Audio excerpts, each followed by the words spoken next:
Tak apalah, bila pun orang nak bahas Quran turun. Ada perkara yang lebih penting daripada itu.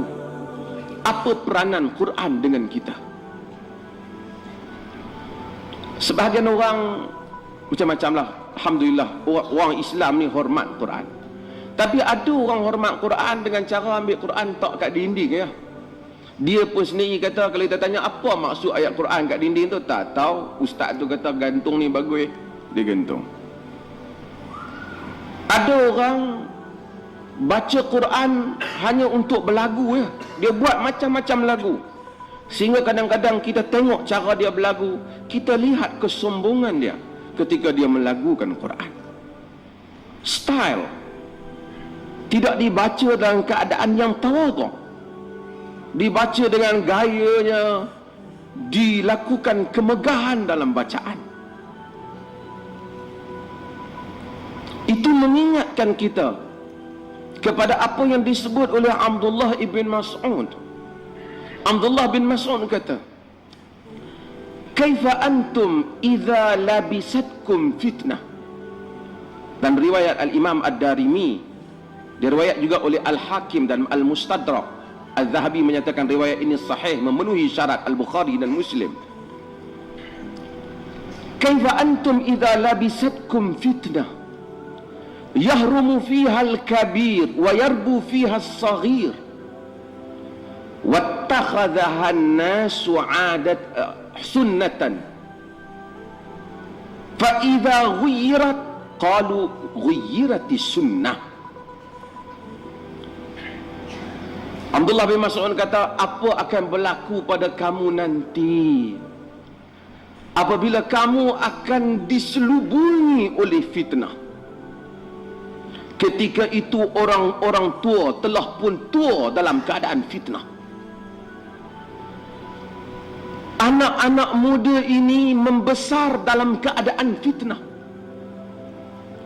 Dan fitnah, perkara yang salah itu dianggap oleh manusia sebagai sunnah. Sehingga apabila kita ubah benda yang salah, orang boleh kata kat kita telah diubah sunnah Nabi. Padahal itu bukan sunnah. Orang kata itu sunnah, sedangkan ia bukan sunnah.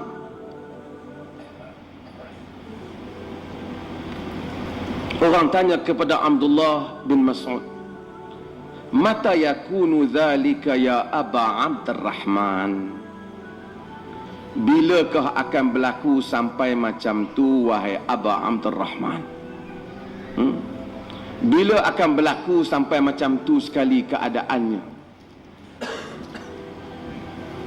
Sebahagian para ulama menyebut, walaupun perkataan ini daripada Abdullah bin Mas'ud, tetapi gaya ayat ini merujuk kepada dia mengambil daripada sumbernya daripada Nabi SAW. Kata Abdullah bin Mas'ud, bila benda ni berlaku?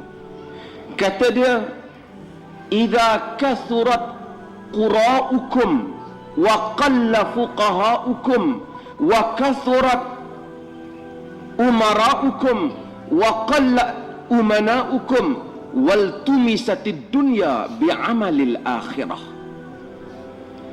Apabila ramainya orang yang membaca Quran, pembaca Quran kamu, orang yang baca, kaki baca Quran ke baca hadis tak kira, hak yang baca ramai, terutama Quran, lagunya, macam-macam qiraatnya, macam-macam gaya turun rendahnya, ramai pembaca kamu. Wa qalla fuqaha'ukum, kurang, tapi ramai saja baca Quran, tapi kurang orang yang pandai faqih tentang agama. Dia boleh baca aja. Sebab tu saya kadang-kadang saya kritik juga, mengeluarkan banyak ma'had tahfiz bagus, tapi kalau sekadar boleh baca tanpa faham, kita menuju ke riwayat ini. Ramai yang boleh membaca tapi tak faham, kurang fuqaha kamu. Dan akan ramai umara kamu, pemimpin kamu, orang yang nak jadi orang politik ramai. Wa qalla umanaukum, tapi sikit pula orang yang amanah di kalangan kamu. Wal tumisatid dunya bil amalil akhirah, manusia cari dunia dengan menggunakan amalan akhirat. Amalan akhirat tapi boleh dapat dunia.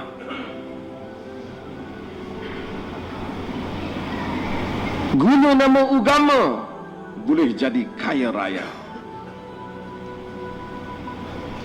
Maka agama dibentuk menurut kehendaknya, bukan kehendak Allah dan Rasulnya. Agama dibentuk menurut kehendak yang membolehkan dia mendapat habuan dunia. Fatwa dibentuk berdasarkan kehendak orang, bukan kehendak nas. Pandangan agama diberikan berdasarkan kehendak orang, bukan kehendak nas.